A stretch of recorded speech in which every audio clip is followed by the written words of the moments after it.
ಈಗ ತಾನೇ ನಾವು ಮಹಿಳಾ ಸಂಘಟನೆ ಪ್ರಯತ್ನ ಮಾಡ್ತಾ ಇದ್ದೀವಿ. ರೈತ ಚಳವಳಿ ಪ್ರಾರಂಭವಾಗಿ 8 ವರ್ಷ ಆಗಿದೆ. 8 ವರ್ಷದಿಂದ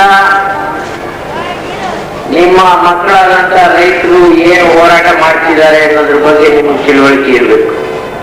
ಇದೆ ಅಲ್ಲ? ಇದೆ ತಾನೆ? ಇದೆ ಅಂತ ಕೆಲವು ನಮ್ಮ ತಾಯಂದಿರು ತಲೆ ಅಲ್ಲಾಡಿಸ್ತಾ ಇದ್ದಾರೆ. ಆದ್ರೆ ನನಗೆ ಸ್ವಲ್ಪ ಅನುಮಾನ ಇದೆ. ಈಗ ತಾನೇ ಮಹಿಳಾ ಸಂಘಟನೆ ಪ್ರಾರಂಭ ಆಗಿದೆ. ರೈತ ಮಹಿಳಾ ಸಂಘಟನೆ ಈಗ ತಾನೇ ಪ್ರಾರಂಭ ಆಗಿದ್ರು ಕೂಡ ಈಗಾಗಲೇ ಸುತ್ತಮುತ್ತ ಇರೋ ಜನ ಗಾಬರಿಯಾಗಿದ್ದಾರೆ.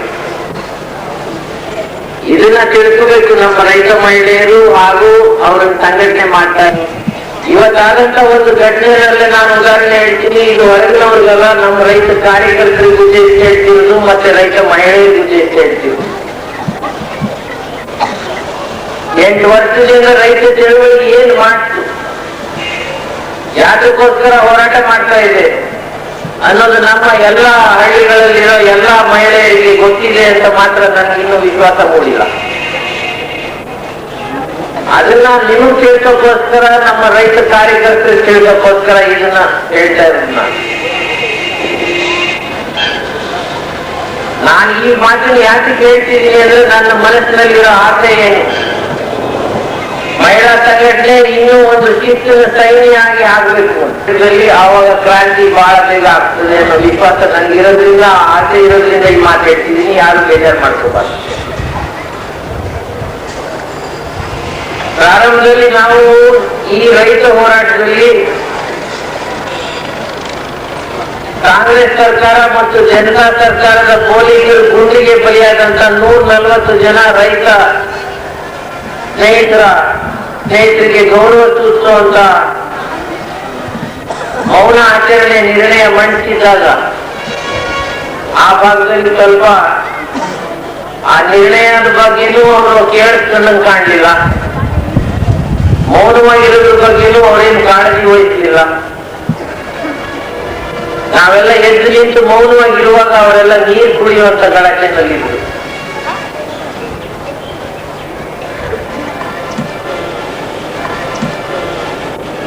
ಈ ಮಟ್ಟದಲ್ಲಿದೆ ರೈತ ಮಹಿಳಾ ಸಂಘಟನೆ. ಇದರಿಂದ ನಾವು ಬೇಜಾರು ಪಡ್ಬೇಕಾಗಿಲ್ಲ. ನಾವು ಯಾವತ್ತೂ ಈ ರೀತಿ ಸೇರಿರ್ಲಿಲ್ಲ. ಈಗ ಸೇರಲು ಪ್ರಾರಂಭ ಮಾಡಿದ್ದೀವಿ. ಸಭೆ ಸೇರಲು ಗೊತ್ತಿಲ್ಲ ನಮಗೆ. ಮತ್ತೆ ಯಾವ ಮಾತಿಗೆ ಚಪ್ಪಾಳೆ ಹೊಡಿಬೇಕು, ಯಾವ ಮಾತಿಗೆ ಚಪ್ಪಾಳೆ ಹೊಡಿಬಾರ್ದು ಅನ್ನೋದು ಗೊತ್ತಿಲ್ಲ. ಯಾವ ವಿಚಾರಕ್ಕೆ ಚಪ್ಪಾಳೆ ಹೊಡಿಬಾರ್ದು, ಯಾವ ವಿಚಾರಕ್ಕೆ ನಗಬೇಕು, ಯಾವ ವಿಚಾರಕ್ಕೆ ನಗಬಾರ್ದು,